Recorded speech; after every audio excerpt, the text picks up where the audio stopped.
Well, hello everybody out there. This is Garrett here with the 11 Bang Bang channel, and tonight we have something a little different. Today what we have is the paper cartridge kit from Guns of the West, Dustin Weiniger. And I will be honest with you, I have attempted to make my own paper cartridges in the past using just a dowel rod, and it has not been successful. As a matter of fact, it was downright frustrating. I'm hoping that this kit will take my experience and turn it around to where I want to use paper cartridges more, because it's always just been more convenient to me without the kit here anyway. It has always just been more convenient to me to just load loose powder and ball, and that's basically what I've always done. However, Dustin has sent us this kit. He was gracious enough to do it and let us review it, and we really appreciate that. Now, I do realize that there are several other videos out on YouTube about using this kit and how to use it, and they're all great. You can go to Blackie Thomas has a video on it, Small Caliber Arms Review has a video on it, of course Mike Bellevue has a video on it, and Dustin has his own videos on it on Guns of the West. But what I don't think anybody has done in their videos yet to this point is we are going to take those paper cartridges after we make them, and we are going to shoot them out of this original 1860 Army, which it's made in 1862. This is the real deal. We're going to see how well it likes these original style cartridges. Now, this will be a round ball cartridge, because in the past all my conicals have been in 36. That's mostly what I shoot. I shoot the 51 Navy. Caleb shoots the 61 Navy. Ethan used to shoot the Remington new model Navy. And so, of course, we've had 44s, but we have never purchased a conical mold for them. And so we are going to be doing the round ball, and we are going to be using this kit. So come in here and let's get a closer look and see how well this works. Okay, so here we go. In all honesty, before I made this video, I went ahead and I loaded up 24 of these paper cartridges with round ball because I wanted to give it a little test run. And to be honest, the first few times you try this, you're probably going to make a few mistakes.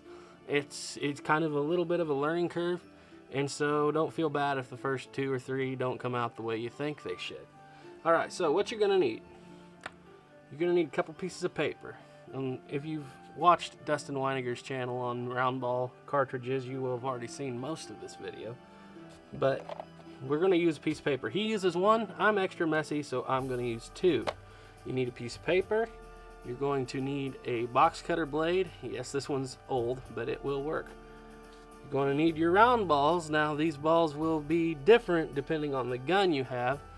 In most situations, you're going to want a 4.54 for the Pieta, a 4.57 for the Uberti. Now, like I said, your mileage may vary depending on the age of your gun. You're just going to have to test a few round balls in there and see what gives you a good seal, a good lead ring cut, you might say.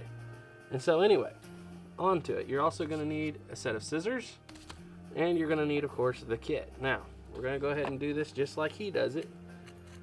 We're going to go ahead, and in this kit you will find these rectangular papers, these round papers. We have a stick of lube here. However, he says that with round balls the lube doesn't work too well, that stick of lube anyway. So what we're going to do is we're going to be putting out our own mixture of lamb's tallow and beeswax, and we will dip the cartridges when we're done to lube them instead of using this lube. Now, a lot of people say this lube is excellent and wonderful for at least the stick form of this lube is excellent and wonderful for conicals because they do have a lubricant. However, of course, with round balls, you do not. So, we're not going to do all of these. I'm just going to go ahead and do 1 or 2 here. So I'm just going to grab us a piece of paper. Now you're going to take your scissors. You're going to figure out about where half is, and you want to make this straight as you can. And just snip it in half, just like that. Alright. Now, we're done with the scissors temporarily. We're going to slide this out here. I know it's about out of frame. What we got here is we have a funnel. We have a die, which I know it's hard to see in this lighting, but right there it is. And And we have the actual mandrel. Now inside of this mandrel there is a powder measurer, which is a lifesaver because these cartridges call for a 25 grain charge, and I only have a 24 grain charge dispenser, and I have a 28 grain charge dispenser. Now a lot of times when I'm shooting just loose powder and round ball, I'll shoot a straight 30 grain charge because that fills the chamber real well, and it also accommodates a round ball very well, and it is historical to a point. In the early Civil War, the 1860 Army manuals did call for a 30 grain charge. However, that was very quickly reduced down to 25 because I believe they felt that it was just burning powder out the end of the barrel and that it was unnecessary and expensive. And 25 grains actually fits in the gun a lot better when using a conical. Round balls you can get up to 30 real easy, but they were looking for that heavy weighted projectile and a little slower speed in the Civil War. But anyway, I believe the actual ordinance called for a 26 grain charge. That's neither here nor there, that's 1 grain difference. And what we're going to be using today is this powder out of this flask, and this is 3F Old Eynsford. And that stuff's going to be pretty hard to get pretty soon. You don't have to use Old Eynsford, but that's what we use for our cartridges, and so we thought it would be good to use in our paper cartridges as well. So, without further ado, we're going to take the glue stick, which just comes with a little glue stick. It says Amazon Basics on it. If you didn't want to use that glue stick or you run out, I'm sure you could just use one of these. I'm sure you could use just one of these just as well. Alright, so we're going to take our paper, and like I said, I'm kind of a novice at this, so bear with me. We're going to take our glue stick. Yeah, it's got a little powder on it. We've already done this a few times today. And we're just going to rub a liberal amount of glue right there on that edge. Recap our glue stick. We're going to take our mandrel. Right there, there's a sharp little lip on this mandrel. And so we are going to take and set the top of our paper right at that lip, putting sticky side down, if I can remember which side that is. Okay. And we are going to set that right at the top, and we are going to roll it like a cigarette. And it doesn't have to be perfect because you're going to cut this on 2 ends. It doesn't have to be perfect, you just want it tight. And if you don't get it tight enough, it's very easy to actually slip it up because the mandrel itself is tapered. Slip it up till it gets tight, like right there. Now what we're going to do is we're going to take our razor blade, if I can find it. We're going to feel in here for the top of that lip, and we're just going to cut. And we're just going to cut and roll. Now it's best to go opposite of the way you just wrapped it. That way you don't grab an edge and pull the glue apart. And you're going to wind up with a cut right there. Now, like I said, this is not the best blade in the world, so it's a little dull, but we'll just take and we will peel all of that off right there. And you hope you get a good edge. And then you're going to take the back side here and lay it down and cut through it with your razor blade. Trying not to tear it or unglue it.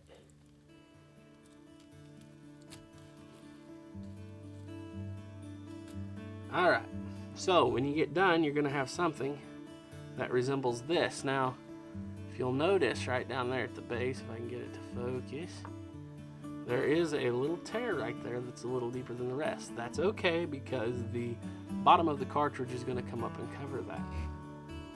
Alright, so what you do next is you are going to take this still on there, and I've seen people do this 2 different ways. I'm going to do it this way because it's the easiest. Some people actually will glue the circle.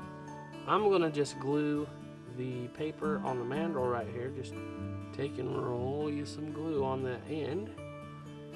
Now we are going to take our die, and if you look closely at this die, there's one side that's a little smaller and one side that's a little bigger. This die is tapered, and there's a reason for that.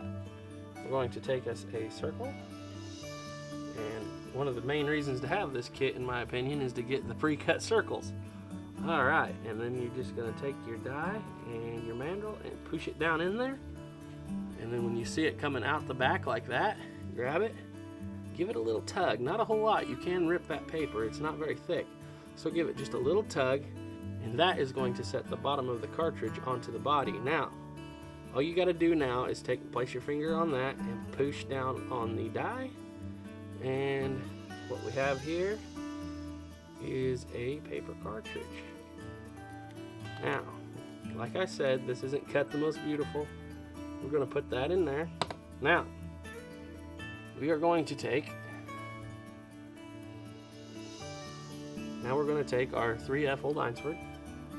If you can't find Old Einsford, that's fine. You can use 3F GoX, which is going to be hard to find because the factory is no longer producing ammo at this moment, or powder. Or you can use Swiss or Sheetzen or whatever you want. You can use even 2F. I wouldn't use a 1F, and I really wouldn't use a 4F because the 4F is smaller, finer, burns faster, could create a pressure spike. And the 1F will probably burn so slow you won't get for one thing, it'll foul your gun out faster, and you will get less performance. 1F is for a musket and big bore guns like that. So anyway, we're just going to take our 3F, pour it in this powder measure. Now, you can see I overfilled it just a little bit.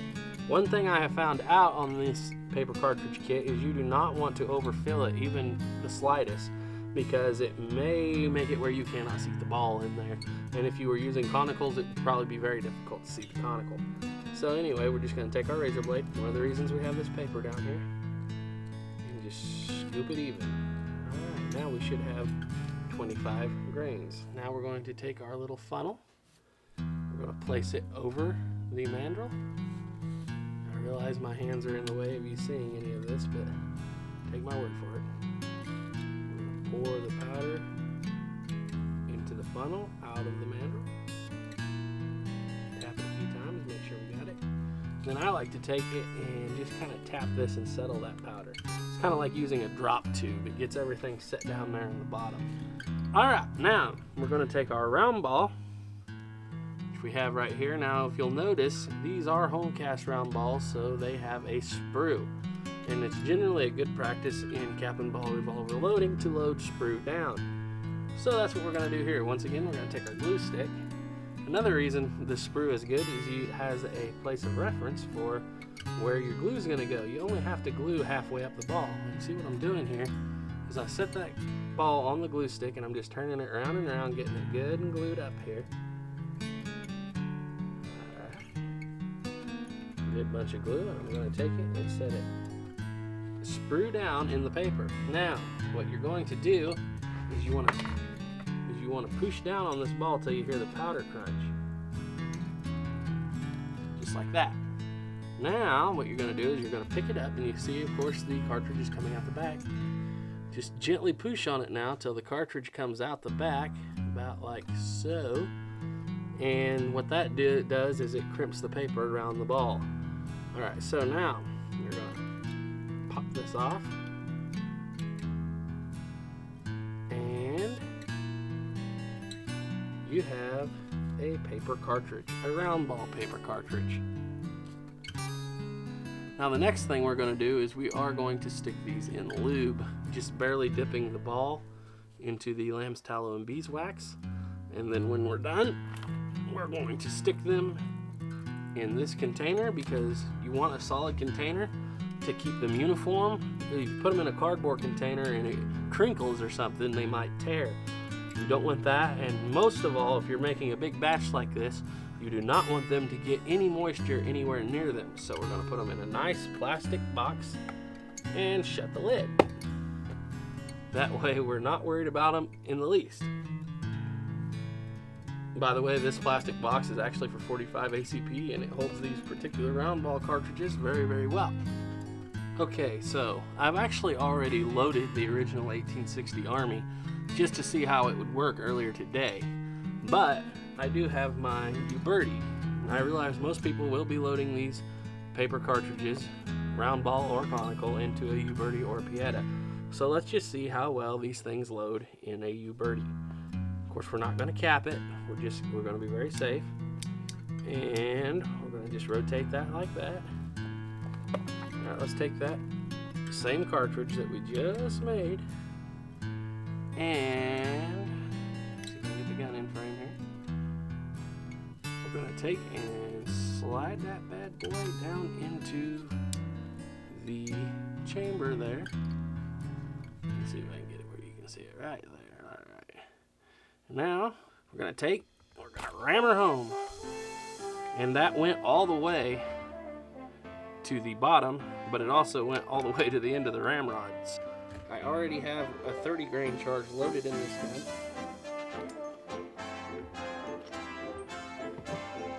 And here is the difference. Alright, you see that one of them is setting closer to the top of the cylinder and one of them is actually quite a ways deeper in there. Well, the one sitting closer to the top has the 30 grains of powder under it.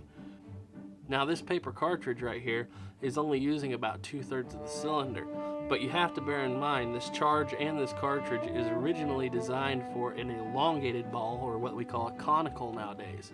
So if you had a conical in there, which is considerably longer than a round ball, it would be right about flush up there at the top and be perfect. Like I said, these are round ball paper cartridges, so they're going to set in there a little bit farther. Now, what we're going to do is I have to go out and film the shooting sequence of the 1860 Army video yet. And by the time you see this, the 1860 Army video should already be out. But since caps are so scarce these days, we are going to go ahead and we're going to kill two birds with one stone. We're going to go ahead and take these paper cartridges and use them in the 1860 Army video, and I will be bringing you footage here momentarily of how it worked out. And you will see how it worked out at the same time I do. And we will all either be sad or pleasantly surprised. All right, let's go to the range. Don't take a moment to think, dear John, our country calls and goes.